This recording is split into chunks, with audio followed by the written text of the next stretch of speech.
এমন গান বেঁধেছে গিরিশ ঘোষ, যার গান সে তো যে সে নোক নয়। এটারে উন্নতি হলে তোমার কি লাভ? দেশের লাভই আমার লাভ। বাংলার রঙ্গালয়কে আমি সত্যিকারের সাধনার মন্দির করে গড়ে তুলব। আপনি নাট্যাচার্য? প্রণাম কন্যারে। কি নাম তোমার? আমার নাম বিনোদিনী দাসী। আপনি আমাকে শিখিয়ে পড়িয়ে মানুষ করে নিন, আপনি শেখালে আমি নিশ্চয়ই শিখতে পারবো।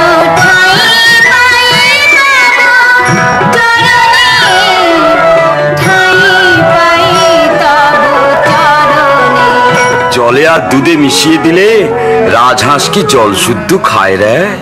সে দুধটাই টেনে নেয়। যমুনা জল আনতে গিয়ে সঙ্গে নে তো কেউ, তুমি কাদের কুলের বউ গো, তুমি কাদের কুলের বউ।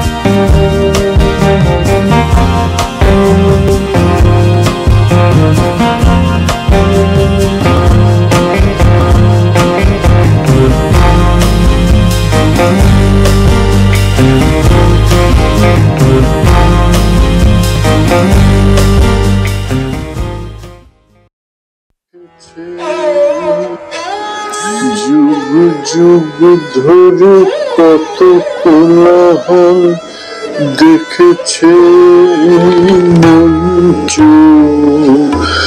কত মানুষকে দিয়েছে আনন্দ, কত নতুনটি রঙ্গ। যুগ যুগ ধরে কত কোলাহল দেখেছে মঞ্চ, কত মানুষকে দিয়েছে আনন্দ, কত নতুনটির অঙ্গ। কত মহাপুরুষের পদধূলিতে হয়েছে ধন্য স্টার থিয়েটার, ঠাকুর যেমন ধন্য করেছে নাটক দেখতে এসে এখানে, তোমরা এমনি ভাবে।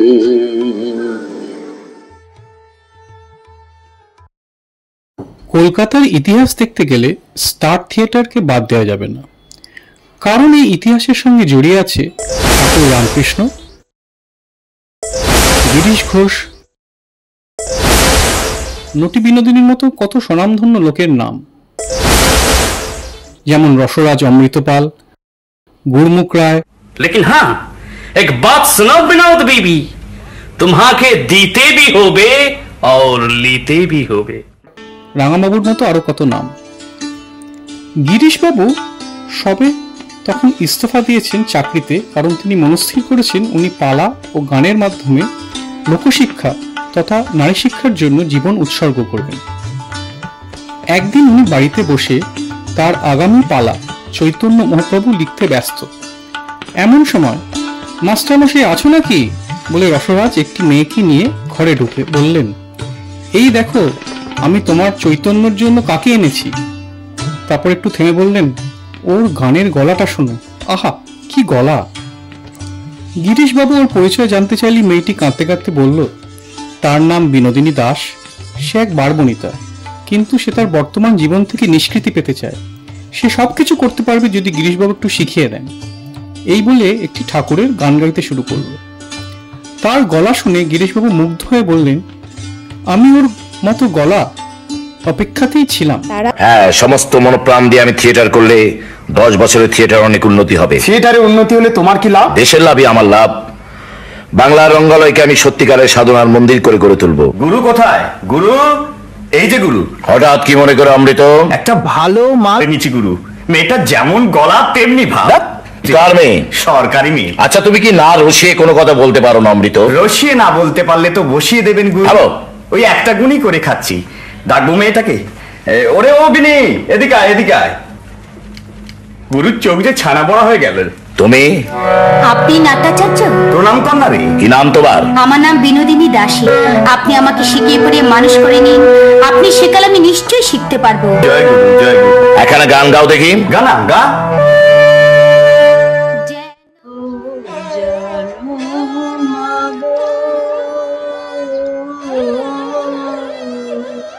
তুমি তো জানো মাগো আমাদের এই গোপন ব্যথা,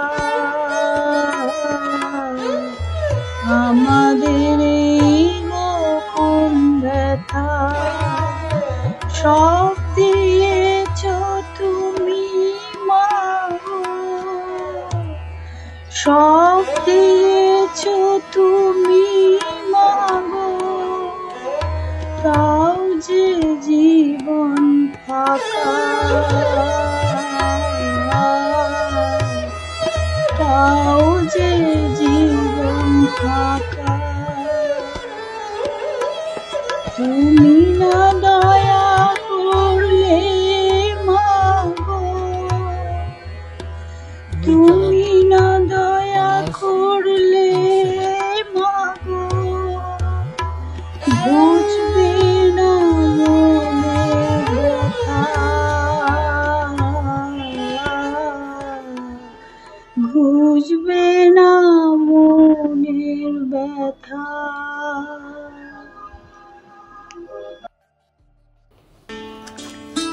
ক্রমে ক্রমে চৈতন্য পলার কথা ও বিনোদিনীর গান ও অভিনয়ের কথা শহর থেকে গ্রামে গঞ্জে ছড়িয়ে পড়ল। তা থেকে ঠাকুরও বাদ গেলেন না। এরপর একদিন ঠাকুর সঙ্গে ভাগ্নে হৃদেকে নিয়ে রামের সঙ্গে পালা দেখতে গেলেন। কিন্তু অদ্ভুত খেয়ালের মানুষ ছিলেন গিরিশ ঘোষ। জেদ ধরলেন যদি পালা দেখতে চান তাহলে ঠাকুরকে টিকিট কাটতে হবে। তার কথা শুনে সকলে ছ্যাঁছ্যাঁ করতে লাগলো, কিন্তু তাতেও গিরিশের মত পরিবর্তন হলো না। অগত্যা ওরা টিকিট কেটেই পালা দেখতে বসলেন। গিরিশ, গিরিশ, ও গিরিশ, আরে শিগগির এসো। কেন? পরমহংসদেব থিয়েটার দেখতে এসেছেন। ঠাকুর এসছেন এই নরক দর্শন করতে? কই গো আমার গিরিশ, কই গো গিরিশ? এই যে গিরিশ। কি গো বলেছেন না থিয়েটারে নোক শিক্ষে হয়? দেখো দেখি কত নোক এসেছে তোমার চৈতন্য লীলা দেখতে। পথে ঘাটে খালি চৈতন্যের কথা গো। দাসু, আগে রামদাকে হৃদয়কে সামনে সিটে বসিয়ে দাও। ঠাকুর? ঠাকুরের টিকিট লাগবে। টিকিট? অরাম শালা বলে কি রে?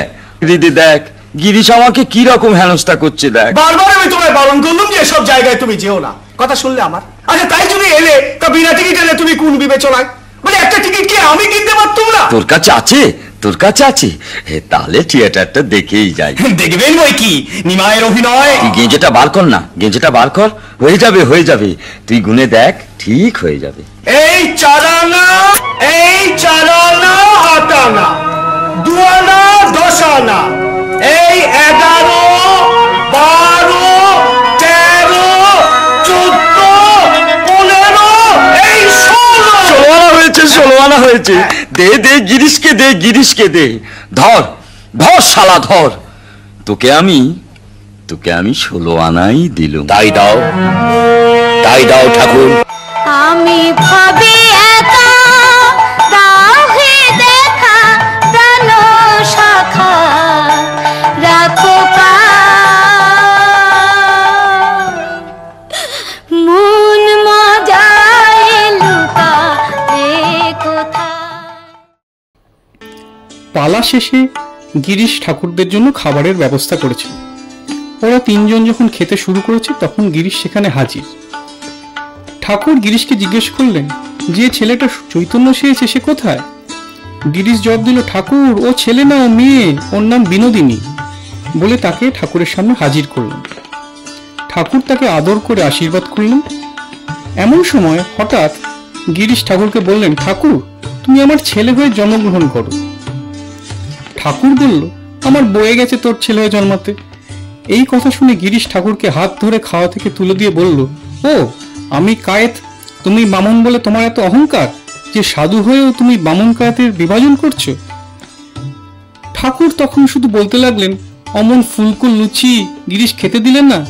সবে 1.5খানা লুচি খেয়েছিলাম। গিরিশের এই মাতলামো দেখে সবাই খুব বিরক্ত হলো। কিন্তু গিরিশ তো এখনো এলোনি। আজ আর গিরিশের সঙ্গে দেখা হবে না। তা কি করে হয়? লুচি মন্ডা খেয়ে যাচ্ছি আর গেরস্তর সঙ্গে দেখা না করেই চলে যাব? ওরাম আগে? ওই তো আমার গিরিশ এসেছে। অভিনয় কেমন শুনলেন ঠাকুর? খুব ভালো রে, খুব ভালো। আপনি খুশি হয়েছে? কেন হব নি? তাহলে বড়দিন ঠাকুর, তাহলে বড়দিন। বর তো দিয়েই রেখেছি রে শালা, আবার কি বর? না, তুমি আমার ছেলে হয়ে জন্মাও ঠাকুর, তুমি আমার ছেলে হয়ে জন্মাও। দু শালা, আমার কি বয়ে গেছে তোর ছেলে হতে? কেন হবে না? Why not? আরে কায়েত বলে তুমি বারণ, আরে কায়েত আমার ছেলে হলে তোমার জজ যাবে, এতই শালা তোমার বান্নাই। গিরিশ চুপ করো। কেন চুপ করবো? সংসার ছেড়েছ তো শালা বামনাই ছাড়তে পারোনি, বইতে ফেলে দিয়েছো তো পরিতের অহংকার। বাউল নয় বলে যদি এতই ছোট হয়ে থাকে, তাহলে ছোট লোকের দেওয়া 6 মাস আর তোমায় খেতে হবে না। ও গিরিশ, আমার হাত ধরলি কেন? আমার হাত ধরলি কেন? গিরিশ হাত ছাড়ো। কেন ছাড়বো?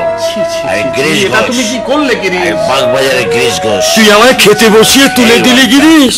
বেশ অমন ফুলকো ফুলকো লুচি মোটে 1.5খানা খেয়েছি। একটু পরে গিরিশ নিজেকে সামনে নিয়ে ঠাকুরের কাছে মাপ চাইতে বলতে লাগলো, ঠাকুর তুমি পাপিষ্ঠকে উদ্ধার করো। ঠাকুর বললেন, তুই দিনে রাতে ঈশ্বরকে ডাকিস তাহলেই হবে। উত্তরে গিরিশ জানালো তার পক্ষে দিনে বা রাতে কখনোই ডাকা সম্ভব নয়, কারণ তার ঘুম থেকে উঠতে বেলা পেরিয়ে যায় আর রাতে সে নেশায় মত্ত থাকে। ঠাকুর ডেকে গিয়ে বললেন, তবে শালা দে আমাকে তোর বকলামা। বলে ঠাকুর বলতে লাগলেন, এই আমি নিলাম তোর পাপ, তোর পুণ্য, সবকিছু। অপমান করেছিলি নাকি? মাঝে বললে ওতে অপমান হয়নি। ঠাকুর, অবুঝ শিশু তো বাপকেও নাতি মারে, তাতে কি বাপের জাত যায় রে? হ্যাঁ, সত্যই আমি অবুঝ শিশু। বলো বলো ঠাকুর, বলো কিসে আমার চৈতন্য হবে? সকাল সন্ধ্যে নাম ধ্যান করবি। সকালে ঘুম ভাঙে না, সন্ধ্যায় থিয়েটার। তবে চান করে উঠে করবি। চান করলে খিদে পায়। তাহলে খাওয়ার পরে করবি। খাওয়ার পরেই চোখে ঘুম জড়িয়ে আসে। নাম ধ্যান আমি করতে পারবো না ঠাকুর, নাম ধ্যান আমি করতে পারবো তাও না। পারবিনি, তাও পারবিনি। তবে দে শালা দে, আমাকে বকল মাতে। কি বললে ঠাকুর? ঠাকুরের মৃত্যু হয়েছিল, গলায় ক্যান্সার হয়। লোকে বলতো গিরিশের বকলমনে ঠাকুরের এই রোগ হয়েছে। গিরিশ ছিলেন ঠাকুরের বড় পুত্র ও বিনোদিনী ছিলেন গিরিশ ঘোষের মানসকন্যা। তাই এদের পদধূলিতে স্টার থিয়েটার পুণ্যভূমি হয়ে উঠেছিল। কিন্তু সেই পুণ্যভূমিকে আমরা সংরক্ষণ করে উঠতে পারিনি। অথচ এই স্টার থিয়েটার গড়ে ওঠার পেছনে বিনোদিনীর সেই ত্যাগের কথা কেউ ভুলেও বলে না আজকাল। সেদিন যখন গিরিশবাবুর রঙ্গমঞ্চ কোনো কারণে বন্ধ হয়ে যায়, তখন সকলের মাথায় আকাশ ভেঙে পড়ে। গুরমুখ রায় বহুদিন থেকে বিনোদিনীর জন্য পাগল ছিলেন, কিন্তু বিনোদিনীর মা বা পালাদলের অন্য কেউ বিনোদিনীকে রাজি করাতে পারেননি আবার দেহ ব্যবসায় ফিরে যেতে। কিন্তু গিরিশবাবু যখন স্বয়ং এই প্রস্তাব নিয়ে বিনোদিনীর কাছে গেলেন পালাদলের সংকলকে সংকট থেকে উদ্ধার করার জন্য, তখন বিনোদিনী মাস্টারমশাইকে না বলতে পারল না। কিন্তু গুরমুখ রায়ের একটাই শর্ত, থিয়েটার মঞ্চের নাম দিতে হবে বিনোদিনী থিয়েটার। কিন্তু পালাদলের সকলের আপত্তি তাতে।